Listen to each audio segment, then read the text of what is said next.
Long ago, someone shared a thoughtful idea.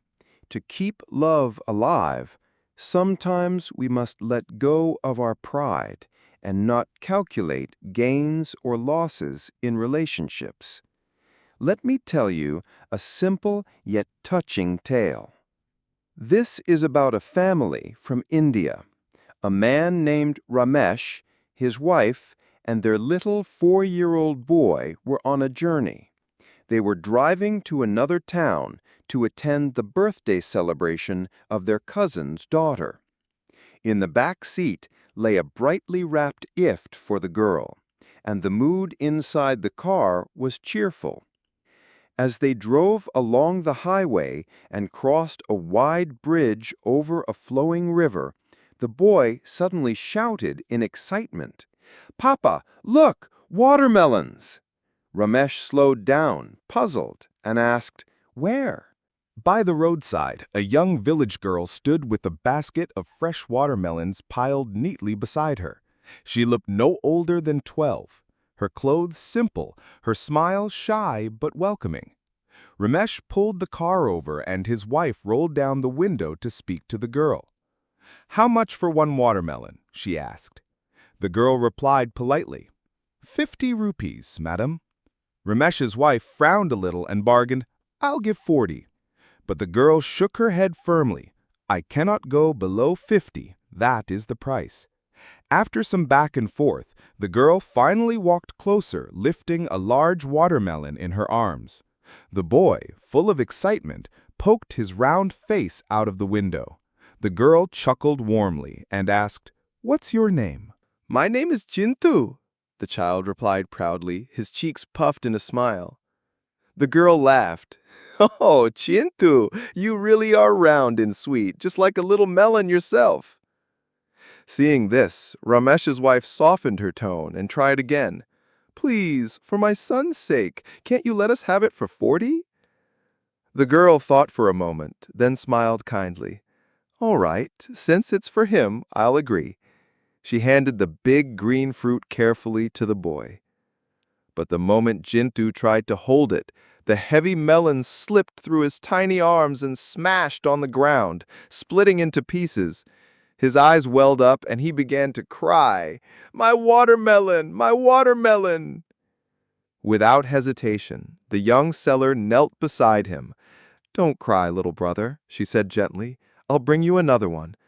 She quickly ran back to her pile and picked another fruit. At that point, Ramesh's wife whispered coldly, "We won't pay for the one that broke. That wasn't our fault." The girl held the new watermelon tightly and explained softly, "Madam, I didn't sell the first one. I gave it as a gift to your son. Gifts are never charged for."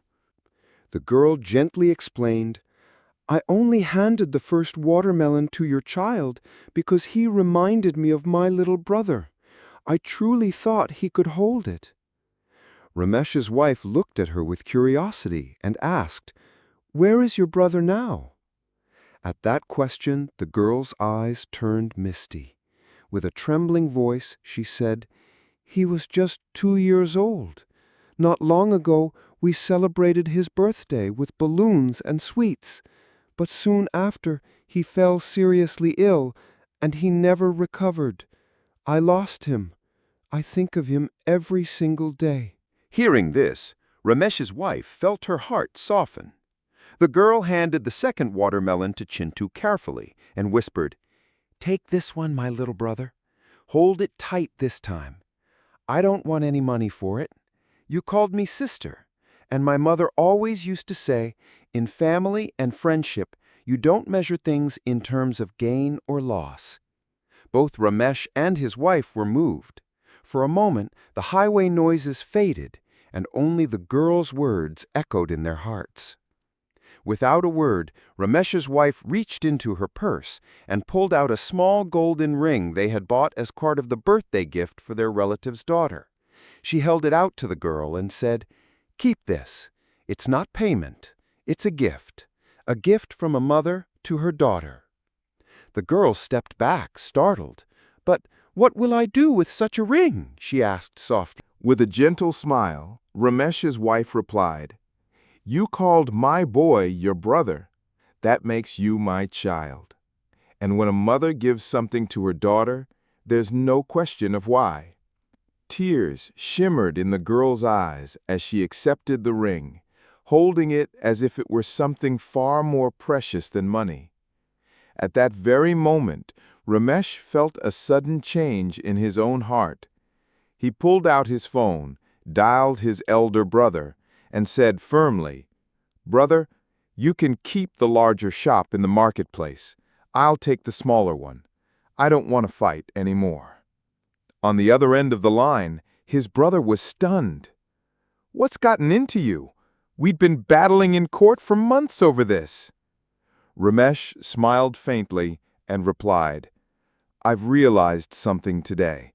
When it comes to family, you should never weigh relationships on the scale of profit and loss." And that lesson stayed with him. Because true bonds are not built on money, land, or material things. They are held together by love, sacrifice, and understanding. Just as that little girl reminded them, what really matters is not the price we pay, but the care we give.